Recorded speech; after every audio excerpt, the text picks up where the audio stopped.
पर फिर से चर्चा सीबीएसई 12वीं बोर्ड के रिजल्ट की हम करेंगे, क्योंकि इस बार छात्राओं ने बाजी मार दी है। आपको बता दें कि 94% छात्राएं जो कि पास हुई हैं और इधर लड़कों का पास परसेंटेज 91% है। सीबीएसई results.nic.in पर आप लगातार रिजल्ट देख सकते हैं। दोपहर 2 बजे 10वीं का रिजल्ट आ जाएगा। तो आपको बता दें कि सीबीएसई 12वीं बोर्ड के नतीजे घोषित हो चुके हैं। हम स्टूडेंट से भी जुड़ेंगे, जानेंगे कि कैसे उन्होंने प्रिपरेशन की, किस तरह का रिजल्ट उन्होंने एक्सपेक्ट किया था और कैसा रिजल्ट आया है, आगे क्या कॉन्सिक्वेंसेस इस रिजल्ट के, किस तरह से फ्यूचर प्लानिंग वो कर रहे हैं। हर एक पहलू पर, हर एक फैक्टर पर हम चर्चा करेंगे। लेकिन सबसे पहले आपको बता दें कि सीबीएसई 12वीं बोर्ड के नतीजे घोषित किए जा चुके हैं। दोपहर 2 बजे का अब इंतजार हो रहा है, क्योंकि 10वीं का रिजल्ट 2 बजे आना है। 94% छात्राएं, 91% छात्र पास हुए हैं। लड़कों के मुकाबले लड़कियों का रिजल्ट 3% ज्यादा बेहतर रहा है। तो 33,000 छात्रों ने 95% से ज्यादा नंबर प्राप्त किए हैं। इसलिए एक बहुत बड़ी बात है, क्योंकि कठिन परिस्थितियां पिछले दिनों फेस करनी पड़ी। इसके बावजूद बच्चों ने बहुत मेहनत की, पूरे श्रद्धा के साथ एग्जाम दिए। उसके बाद ये बेहतरीन रिजल्ट उनके हाथ में आज है।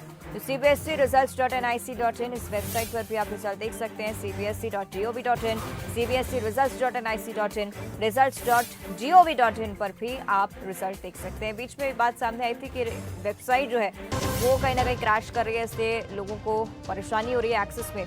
लेकिन अगर नेटवर्क लोड कम होने के बाद थोड़ी देर बाद अगर आप ट्राई करेंगे तो शायद आप ब्राउज कर पाएं इन वेबसाइट्स को। digillocker.gov.in, परीक्षा संगम.cbsc.gov.in, इस वेबसाइट पर जाकर भी आप रिजल्ट देख सकते हैं।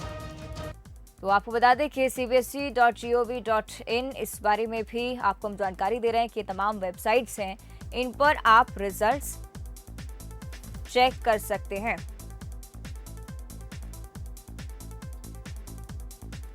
तो सीबीएसई 12वीं बोर्ड के नतीजे घोषित हो चुके हैं। इंतजार अब 2 बजे का है।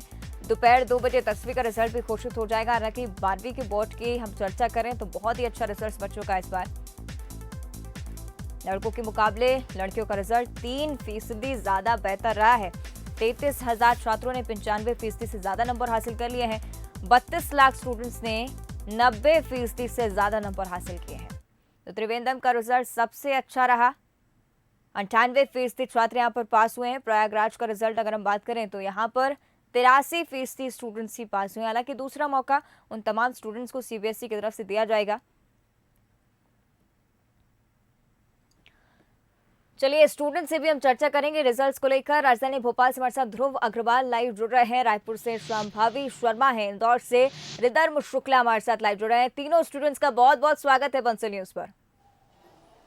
और सबसे पहले हम राजधानी भोपाल की ओर रुख कर लेते हैं। ध्रुव अग्रवाल हमारे साथ लाइव बने हुए। 95% रिजल्ट उनका है। ध्रुव, बहुत बहुत शुभकामनाएं पहले तो बंसल न्यूज की तरफ से। और कैसे आपने इसके लिए प्रिपेयर किया, कैसा महसूस अब आप कर रहे हैं, इस बारे में भी आपसे जानकारी लेंगे। जी थैंक यू, मैं बहुत अच्छा फील कर रहा हूँ।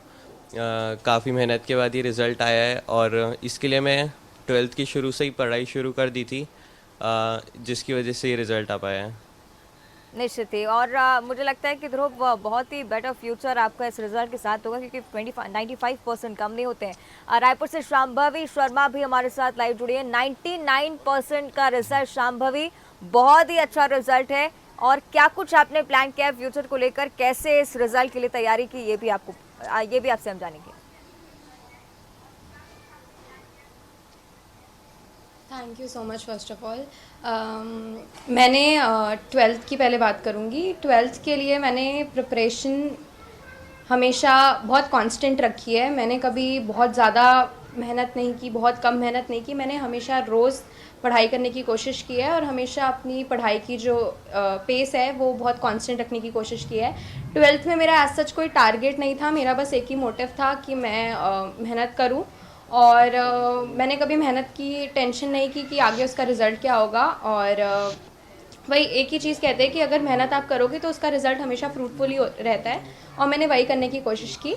और रिज़ल्ट जब पता चला तो ऑफ कोर्स बहुत खुशी हुई। और अपने आगे के मैं जूनियर्स को भी यही कहना चाहूँगी कि हमेशा 12th में एक बैलेंस लेके चलना चाहिए, सब चीज़ों को इक्वली टाइम देना चाहिए और बहुत ही आराम से सारी चीज़ें हो जाएंगी। और 12th के आगे के मेरे प्लान्स ये है कि मैं जर्नलिज़्म और मास कम्युनिकेशन परस्यू करना चाहती हूँ और मैं लिंग्विस्टिक साइंस भी करना चाहती हूँ। लिंग्विस्टिक साइंस भी मतलब एक सब्जेक्ट है जो बहुत ही ज़्यादा अनपॉपुलर है इंडिया में, तो मैं ये चीज़ आगे परस्यू करना चाहती हूँ और मैं एक्सप्लोर करना चाहती हूँ कि मेरे इंटरेस्ट और किधर है। अच्छी बात शांभवी ये है कि टॉपर्स भी इस तरह के सब्जेक्ट चूज करते हैं, इस तरह के प्रोफेशन में आप कदम रख रहे हैं क्योंकि सोच अब लोगों की बदल रही है। इंदौर से रिधर्म शुक्ला भी हमारे साथ लाइव जुड़ी हुई है। रिधर्म, बहुत बहुत कंग्रेचुलेशन। सबसे पहले आपको 94% का रिजल्ट आपका रहा है, क्या कुछ कहना चाहेंगे इस रिजल्ट के बारे में? Thank you ma'am. पहली बात तो बहुत अच्छा लग रहा है कि मेहनत का फल मिला जी। और स्टार्टिंग में बहुत ज़ीरो से शुरुआत करी थी, मतलब इन द सेंस 12th मेरा स्टार्टिंग में इतना अच्छा नहीं था, ऑनलाइन की वजह से पढ़ाई की अच्छे से नहीं हो पाई थी और फिर मुझे लगा था कि भाई मैं क्या होगा मेरा, कैसा क्या होगा, बट फिर धीरे धीरे मैंने कंसिस्टेंसी अपनाई, टाइम पे फोकस किया और जब पढ़ाई करती थी तो फोकस से करती थी, विधि सही अपनाई, तो उन सब चीज़ों में कंसिस्टेंट रही मैं और अपने आप सब चीज़ें हो गई है। निश्चित ही, और बहुत ही बेहतरीन रिजल्ट रिधर्म आपका रहा है, 94%। एक बार फिर से मैं ध्रुव की ओर रुख करना चाहूँगी। ध्रुव, लड़कों का पर्सपेक्टिव अगर हम इस रिजल्ट को लेकर जानना चाहें, क्योंकि लड़कियों ने इस बार भी बाजी मान ली है, 3% ज़्यादा अच्छा रिजल्ट लड़कियों की तरफ से रहा है, तो क्या मानते हैं कि लड़के कहाँ पीछे रह रहे हैं?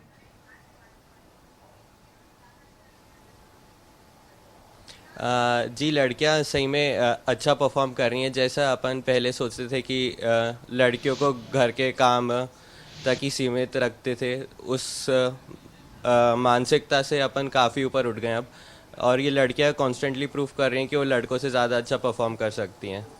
निश्चित ही। ध्रुव, आपके फ्यूचर के बारे में भी मैं जानना चाहूंगी, क्या कुछ प्लान किया आपने, किस प्रोफेशन में अब आगे बढ़ेंगे आप? साथ ही फ्यूचर को लेकर आपके पेरेंट्स आपसे क्या एक्सपेक्ट करें?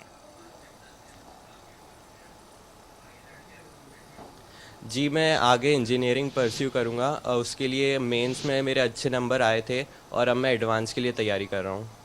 आपके पेरेंट्स भी सपोर्ट कर रहे हैं, यही चाहते हैं कि आप इंजीनियर बने? जी, जी, बिल्कुल। ठीक है। शांभवी से भी हम बात करेंगे। जर्नलिज्म प्रोफेशन में जिस तरह से शांभवी बता रही थी आगे बढ़ना चाहती हैं, क्या पेरेंट्स का भी इसी तरह का आइडियोलॉजी शांभवी आपके पास है? क्योंकि आपके पेरेंट्स क्या इसी तरह से सपोर्ट करें? क्योंकि यूजुअली अगर आप लीग से हटकर कोई सब्जेक्ट चूज करते हैं, डॉक्टर इंजीनियर बच्चे बनते हैं, लेकिन अगर लीग से हटकर कोई बच्चा चलता है तो कहीं ना कहीं पेयर प्रेशर बहुत ज़्यादा बढ़ जाता है और पेरेंट्स का सपोर्ट भी कहीं डगमगाता है। शांभवी, पेरेंट्स आपके क्या सोचते हैं, ये भी हम आपसे जानना चाहेंगे। मेरे पास एक हमेशा प्लस पॉइंट यही रहा है कि मेरे पेरेंट्स हर चीज़ को लेके बहुत सपोर्टिव रहे हैं। मेरे पास कभी एक रिस्ट्रिक्टेड ऑप्शंस नहीं थे कि मेरे पास यही ऑप्शंस है और मुझे इन्हीं में से कुछ परस्यू करना है। तो ये चीज़ मेरे पास हमेशा बेनिफिट रहा है कि मुझे बहुत ही ओपन रखा है और मुझे बहुत ही लिबर्टी दी हुई है कि मुझे आगे क्या परस्यू करना है। एंड मेरे को बस यही कहा गया था कि जो मुझे पसंद है, जिसमें मुझे इंटरेस्ट है, मैं वही करूँ और मैं वही कर रही हूँ। मुझे पब्लिक स्पीकिंग में इंटरेस्ट था तो मैं इसलिए मैंने ये चीज़ सोची अपने लिए और परस्यू करने का मैंने ट्राई किया और मेरे पेरेंट्स इस चीज़ में बहुत सपोर्टिव है। इनफैक्ट वो चाहते हैं मैं ये करूँ, तो मेरे तरफ से तो कभी ये प्रॉब्लम हुई नहीं है। एंड आई बिलीव कभी भी पेरेंट्स को रिस्ट्रिक्ट नहीं करना चाहिए अपने बच्चों को कि ये करो या वो करो। अगर वो अपने इंटरेस्ट की तरफ जाएंगे तो ऑफकोर्स वो और ज़्यादा फ्लरिश करेंगे। बिल्कुल, और पेरेंट्स का जब साथ हो जाता है तो एक अच्छी ताकत बच्चों के पास होती है। और इंदौर से भी रिधर्म हमारे साथ लगातार जुड़े हैं, रिधर्म से भी हम बात करेंगे। रिधर्म, क्या सोचा है अपने फ्यूचर को लेकर, क्या प्लान्स आपके, और पेरेंट्स क्या सोचते हैं, क्या एक्सपेक्ट करते हैं अभी आपसे?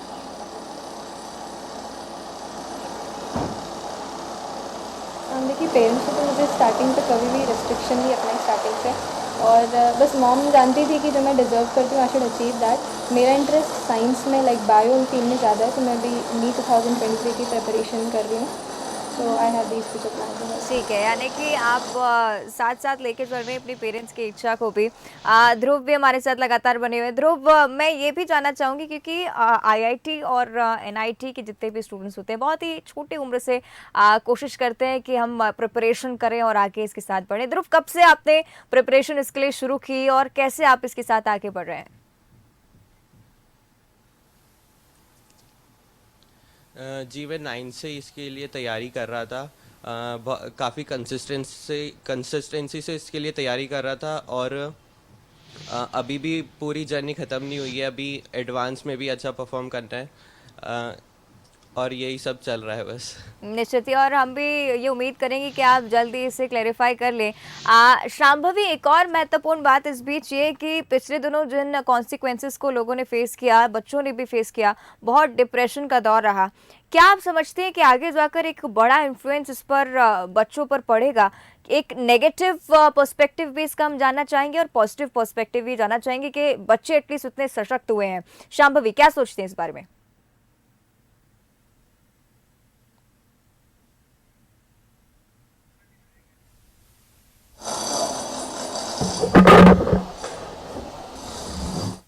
नेगेटिव्स भी इक्वली हैं। तो मैं ये मानती हूँ नेगेटिव साइड को देखते हुए कि डिप्रेशन, एंजाइटी, ये सारे टर्म्स जो थे ये हम पहले नहीं सुनते थे, इतने फ्रीक्वेंटली यूज़ भी नहीं होते थे। बट कोविड से जो टीनेजर्स है उस पे इसका बहुत इन्फ्लुएंस रहा है। एंड आई बिलीव कि इस टर्म्स को इतने फ्रीक्वेंटली यूज़ किया गया है कि जो सिंपल सा एग्ज़ाम स्ट्रेस होता है उसको भी हम एंजाइटी और डिप्रेशन का नाम दे देते हैं। तो मुझे ये लगता है कि ये चीज़ एक हमें शायद टीनेजर्स के पास एक वेपन आ गई है कि कोई भी थोड़ी सी टेंशन भी हो तो वो उसको एंजाइटी या डिप्रेशन का नाम दे सकते हैं। But at the same time when it comes to actual anxiety and depression, these are serious issues जो हम बहुत टाइम से नेग्लेक्ट करते आ रहे हैं। और ये चीज़, this is not like mental illness, it's the mental breakdown जो एक इंडिविजुअल गो थ्रू करता है और उससे कोप अप नहीं कर पाता है। तो आई बिलीव इस बीच में मेंटल स्ट्रेंथ की इतनी सारी वर्कशॉप्स ऑनलाइन ऑर्गेनाइज की है, इतने सारे एनजीओज़ और इतने सारे ऑर्गेनाइजेशंस ने इतना इनिशिएटिव्स लिया है कि वहाँ पे काफ़ी बच्चे काफ़ी ज़्यादा अवेयर हैं। अब मेंटली अवेयरनेस जो आई है, जो पहले इतनी नहीं थी, वो अब टीनेजर्स को भी है। एंड इनफैक्ट पेरेंट्स भी अब समझने लगे हैं कि अगर बच्चे थोड़े डिप्रेस है और एंजियस है तो इट्स नॉर्मल, ये होता है और इस पे हमें वर्क करना है सबको साथ में मिलके। तो ये चीज़ मुझे लगता है बहुत पॉजिटिव है कि पेरेंट्स भी अवेयर हुए हैं कि ये नॉर्मल टेंशन नहीं है, बिल्कुल, और ये सच में एक सीरियस इशू है और इसको हमें एक्नॉलेज करना और एड्रेस करना बहुत इंपॉर्टेंट है। निश्चित ही शांभवी, बहुत अच्छी बात आपने कही और मुझे लगता है पेरेंट्स का सपोर्ट अगर बच्चों के पास रहता है तो आगे जाकर बहुत ही अच्छा भविष्य उनका हो सकता है। ध्रुव, शांभवी और धर्म, बंसल न्यूज़ आपको बहुत सारी शुभकामनाएं दे रहा है रिजल्ट्स के लिए भी, और आगे जाकर आपकी फ्यूचर भी सिक्योर हो, सक्सेसफुल हो, इसको लेकर भी हम बहुत आशा के साथ आपको धन्यवाद करते हैं। बहुत बहुत धन्यवाद आपका इस चर्चा में हमारे साथ जुड़ने